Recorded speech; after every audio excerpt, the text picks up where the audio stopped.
खबरनामे में एक बार फिर आपका इस्तकबाल है। बर्मिंघम दौलत मुश्तरका खेल में हिस्सा लेने जा रहे खिलाड़ियों से वजीर आजम नरेंद्र मोदी ने वीडियो कॉन्फ्रेंसिंग के जरिए बात की। इन्होंने खिलाड़ियों को मैदान पर 100% देने का मशवरा दिया और कहा कि बगैर किसी दबाव के अपने फितरी खेल का मुजाहरा करें। दौलत मुश्तरका खेलों का इनेकाद बर्मिंघम में हो रहा है, जो 28 जुलाई से 8 अगस्त तक जारी रहेगा।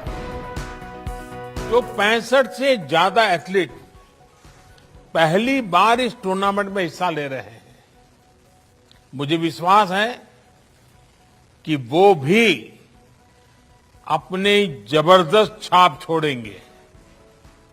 आप लोगों को क्या करना है, कैसे खेलना है, इसके आप एक्सपर्ट हैं।